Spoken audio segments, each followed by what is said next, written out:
The football season is over. We transition into basketball. I go from the guy that when I walk down the street, everyone yells Jets things at me, to the guy that people will yell, Greeny, can the Knicks do it?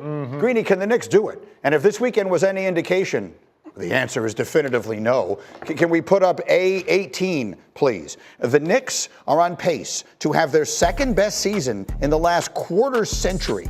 But boy, that first step is a doozy. They are 0-7 against the three best teams in the NBA this year. They still have 3 games left against the Cavs and Celtics. All of those come in April. I wouldn't consider that good news. Just this weekend in particular, they were down 27 at the half against Cleveland on Friday night, and they were down 21, I think, at the half yesterday. So what did we learn about the Knicks? Well, the first thing I would say is to any Knicks fan, just treat that like it's a football graphic. You're down a touchdown.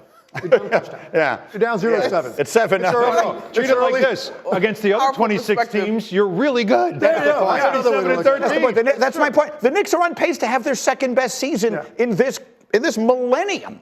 But there still seems to be a real differentiation between them and the big boys. At some point, you have to draw a line in the sand and prove to yourself that you can slow these teams down. I mean, that's the big part of this. Because here's the thing. The Knicks are, I think, the 6th-rated offensive team in the league. They're going to have a lot of nights where their offense is so good they're going to win a lot of games. These teams are equally as good offensively, but significantly better defensively. And that is where you see the real discrepancy. And that's why some of these margins, particularly the last 3 losses against, because they had some closer losses to these teams earlier. These last 3 have been pretty glaring that they just cannot stay connected. So explain this to me, Monica and Alan. For those who don't know, you cover the Knicks team on a daily basis. Monica, you do the radio. Alan, you're there with the TV and everything else. The Tom Thibodeau is like the Vic Fangio of basketball, right? Like, I mean, he's just a defensive specialist. Why is this team struggling so much defensively? That's a loaded question, Greeny. I think a little bit of it is personnel.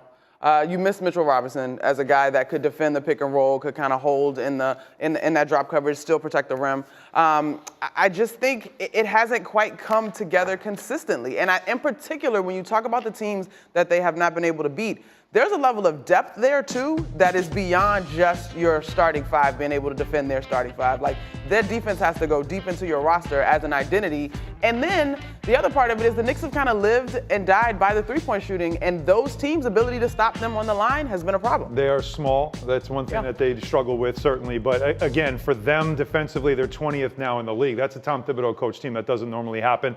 They're not complete yet as a roster, I don't think. And this front office, alarm bells should be sounding off after this weekend. Legs, if we're looking at the Eastern Conference right now, you got the Cavs and the Celtics. They're clearly the best. And however you want to look at it, we discussed it.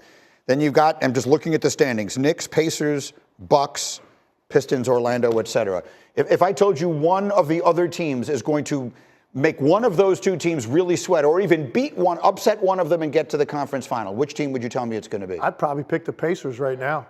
Indiana, if people probably aren't paying attention to Indiana Pacers because they've really started off slowly. They're coming on now. But start watching the Pacers, and you're going to see they're an incredibly difficult team to guard. So I would probably pick Indiana out of the group as we sit here today. Now, it's not going to be a whole lot of defense necessarily. No, there wouldn't be. But they can keep up. They're going to score. That's the thing. They're going to match you. We'll keep an eye. That's the top of the East.